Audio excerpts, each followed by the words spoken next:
Բարև ձեզ երեխաներ։ Այսօր հարթակում ծնողն է նախագծի շրջանակներում ես եմ ձեր հյուրը, դուք ինձ բոլորդ գիտեք, ես եմ ձեզ բոլորիդ գիտեմ։ Մենք այսօր շատ հետաքրքիր զրույց ենք ունենալու մեր իրավունքների, պարտականությունների, պահանջմունքների եւ մնացած այն բոլոր բաների մասին, ինչ առաջանում է իրավունքի եւ պարտականությունների կատարման ընթացքում։ Որպեսզի ձեզ հեշտ լինի, սկզբում բնութագրենք իրավունքը որպես կարելի է։ Դա, երբ որ ասում ենք իրավունք ունենք, հասկանանք դա, որ նշանակում է կարելի է։ Բայց ցանկացած կարելի ունի նաև հետևանք, ճիշտ է, այսինքն իր հետ ինչ որ կարելի է, նաև պետք է ձեզ սահմանների մեջ լինի, տեսեք։ Օրինակ հենց հիմա մի հատ օրինակ ենք բերում մեր իրավունքների մասին։ Ձեզանից ցանկացածը իրավունք ունի բղավել։ Ուղղակի բղավել։ Ջիվան, կանգնի, խնդրում եմ։ Դու իրավունք ունես բղավել։ Ինչու՞։ Չէ։ Իսկ ո՞վ ասեց, որ չունես։ Դու ունես իրավունք բղավելու։ Բայց այդ իրավունքը, եթե դու հիմա այստեղ բղավես, դու քո այդ արարքով ինչ ես անելու։ Ասես քո ընկերների իրավունքների ինչ ես անելու։ Խախտելու ես, այո, բայց եթե դու առանձին ես, այնպիսի տեղ ես, որ ոչ մեկի չես վնասում, ոչ մեկի չես խանգարում, դու կարող ես բղավել ինչքան ուզում ես, որքան սիրտդ կամենա, բայց եթե դա չի խաթարում մյուսների հանգիստը,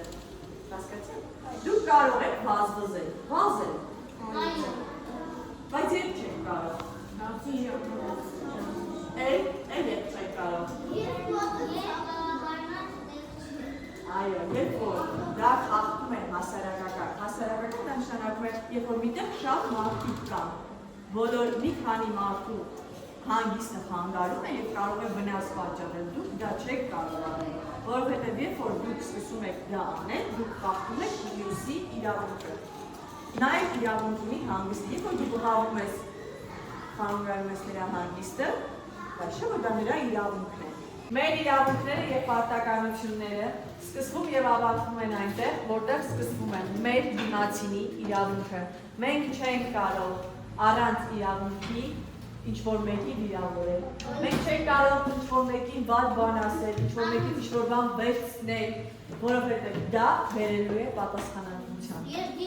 Այսինքն մեր հիմնական ապրելու կանոնը որն է՝ իրավունք, պարտականություն, պատասխանատվություն։ Հասկացաք, առանց այս երեքը անմիջապես իրար հաջորդում են։ Երբեք ձեր մտքում չմտածեք, որ դուք ունեք ինչ-որ իրավունք, որը չունի մյուսը։ Կամ ասենք Չինաստանում ապրող ինչ-որ մարդ։ Բոլոր մարդիկ հավասար են, օրենքի, մարդկության, աստծո, բարոյականության, բոլոր ամեն ինչի, բոլոր տեղերում մարդիկ հավասար են։ Հեռախոսը ձեր կյանքում ինքը պահանջմունք է, ցանկություն, թե կարիք, ով կարող է ասել։ Դուք իրավունք ունեք ունենալ հեռախոս, բայց հիմա մենք որոշում ենք այդ իրավունքի արդյունքում դա պահանջմունք է, կարիք, թե ցանկություն։ Պահանջմունքը այն է, առանց որի մարդը չի կարող գոյատևել, ապրել։ Կարիքը այն է, ինչը օգնում է մարդուն այդ ապրելու ճանապարհին։ Իսկ ցանկությունը այն է, ինչ որ դուք ուղղակի ուզում եք ունենալ։ Դուք դա ձեզ չի օգնում։ Ոչ էլ վնասում, բայց դուք ուզում եք դա, ցանկանում եք շատ։ Հիմա ինձ ասեք, հեռախոսը ինչ է։ Ասա Սերգեյ։ Հեռախոսը ցանկություն է։ Իսկ որ դեպքում ինքը կարող է դառնալ կարիք։ Կարող է որ կարիք։ Ես։ Տեսեք։ Ամեն առարկա ինքը հարաբերականորեն է ցանկության եւ կարիքի միջեւ։ Եթե դուք ունեք սովորական հեռախոսներ, դա կարող է ընդհանրվել որպես կարիք, այսինքն զանգահարելու մայրիկի, շտապօգնություն, ինչ որ բաներ, պարտադիր կապի մեջ լինելու միջոց է, դա կարիք է, բայց երբ որ դուք ասում եք ոչ, ես չեմ ուզում այս հեռախոսից, ուզում եմ այն ավելի թանկ հեռախոսը, դա պարզապես ցանկություն է, դա ձեր կյանքի վրա չի ազդելու։ Այ ինձ ասեք երկու բան, որ մարդու համար պահանջմունք է, երկու բանով կարող է ասել։ Ես ասեցի պահանջմունքը որն է, եթե լսում եք, հիմա ուզում ենք փորձել, որն է պահանջմունքը մարդու կյանքում։ Երկու բան ասա, որ քո առանց դրա դու չես կարող ապրել։ Առաջինը այո, սնունդը, հետո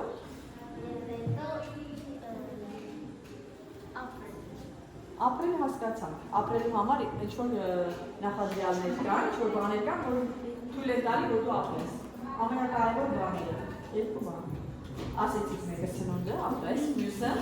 հլմտածի, ով կարող է ասել Սերգեյ։ Ես ջուրը։ Ապրես, ջուրը, էլ ով կարող է նոր բաներ ասել։ Քնարի։ Ես։ Ահա, դա էլ կարող է, բայց մի քիչ ուրիշ դաշտում եք։ Եվ գիտեմ, ոչ։ Օդը,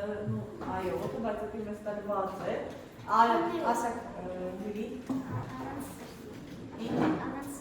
Լավ, եկեք ասեմ ես ձեզ։ Ուրեմն այն բաները, առանց որոնց մենք չենք կարող ապրել, հիմնականում դա սնունդն է, ջուրը, քնելը, քունը, մարդու համար ամենակարևորը դա է, երբ որ մարդու օրգանիզմը ստեղծված է, որ ինքը պետք է հանգստանա, բան ես ուզում ունենալ։ Նախ դուք կնախընտրես հոգալ քո կարիքները եւ պահանջմունքները, հետո մտածել ցանկությունների մասին, թե հակառակը ձեր բերես այն ինչ որ դու ցանկանում ես ունենալ, այդ ինչ ես ուզում հիմա։ Ահա դու լավ շիքե հեծանի ես ուզում, չէ՞։ Հիմա դու ո՞նց կմտածես, բայց դու ասենք այս պահին քո կոշիկները վնասվել են, օրինակ եմ բերում։ Դու ուզում ես, դու պետք է գաս դպրոց։ Դու հիմա որ եք ընտրես, քո կարիքը հիմա այս պահին կոշիկն է,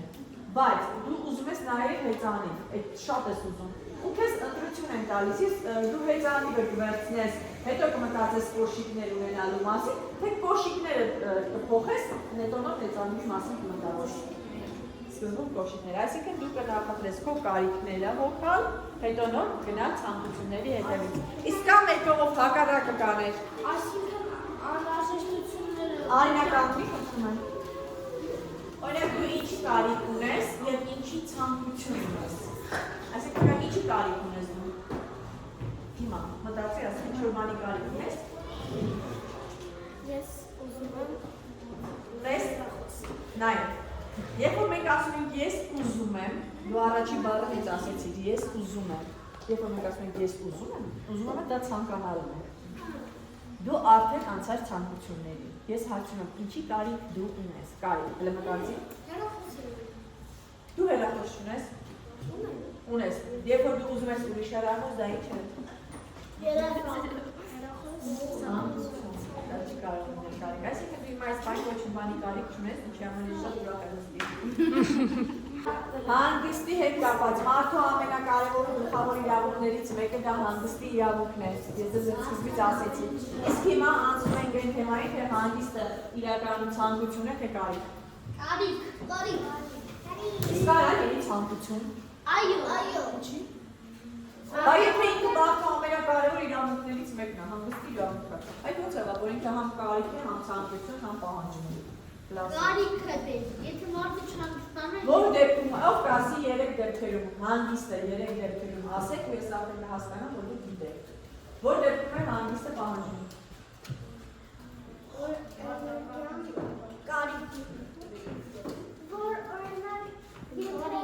Եթե մարդը չհանգստանա, կարող է անընդհատ շարժվել, մարդը կարող է ապահովել։ Այսինքն ինքը դա կանի պահանջում։